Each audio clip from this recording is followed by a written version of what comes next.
way. It's getting worse every year. It's going to continue.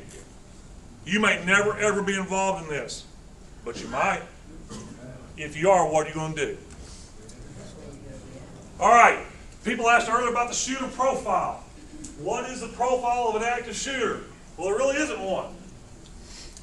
The active shooter, 96% of the active shooters are male. That's about it. They range from age to 12 to over 80.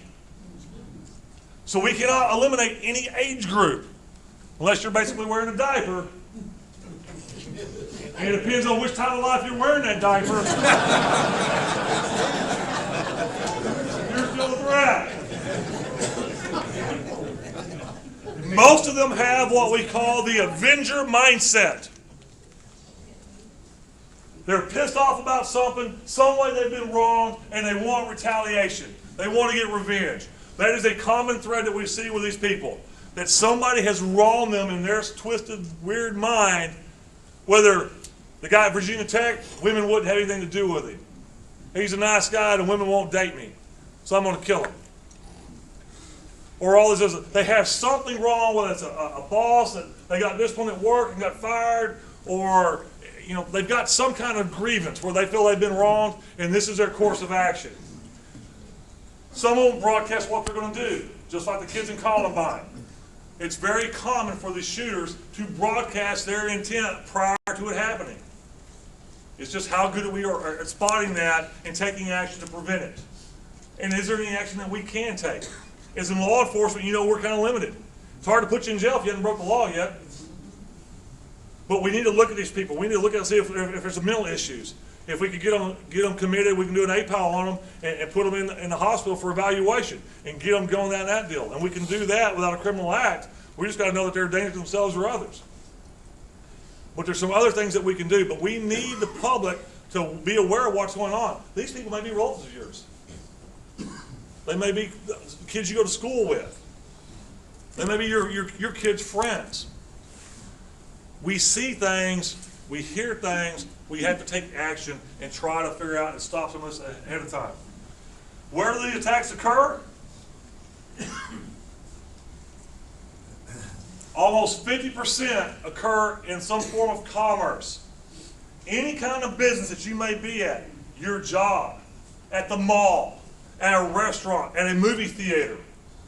Do we go to those places? We're there every day. Walmart. Church.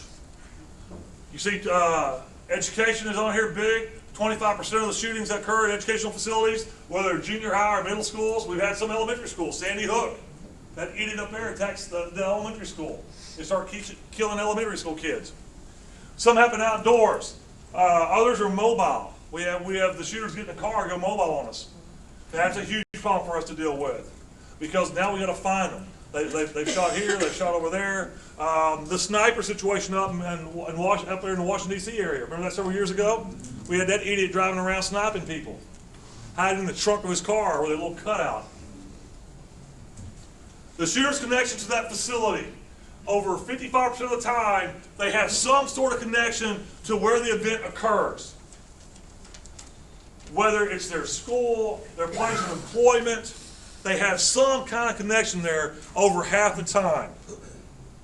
So as you see, there's really not a good profile that we know that every 6'9" good-looking white boy is going to do an active shooter event.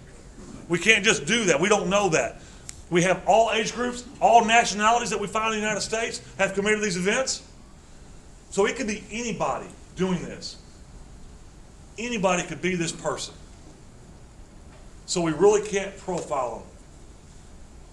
They're just out there, and it's going to happen. All right, some events that have occurred in the past. Edmond, Oklahoma, 1986. A postal employee is disciplined the day before by two supervisors. He is a relief route mail carrier, and he gets disciplined. It's going to keep him from getting a permanent route. It may cost him his job. Sorry, Marines, but this guy was a former Marine. Expert marksman in the Marine Corps. Goes in the National Guard. He's on their National Guard pistol team. This guy a pretty good shot? Yeah. Absolutely he is. He comes back to work the next day with two 1911 45 automatics. There's 100 people in the building, he shot 20 of them. Pretty good shot, moving targets in a small area, but a lot of them had a chance to get out before you walked in the door. Out of the 20 shot, he killed 14 of them. So the term going postal? Yeah. Fort Hood, Texas. We know our shooter, right? Our crazy captain down there that blamed all the infidels and started shooting on the base. He killed 13 people. 30 were on the base that had been through the alert training. What law enforcement goes through to deal with active shooters. The 2 officers that stopped this shooting went through our version of this training. This stuff works. They got him down, got him in control, stopped the killing. Did they have guns? Yes. The military police on the base are armed. So, yes. Soldiers were killed not long ago. Yeah. They were unarmed out there. The guy came on the base and killed a bunch of them. Reliable metals in Alabama. Everybody's aware of this one, right? Y'all never heard of this? No. You're right, you didn't. Didn't involve a school. Happened on a bad news cycle. There's a major event that happened in the world the day after. This never really made the media.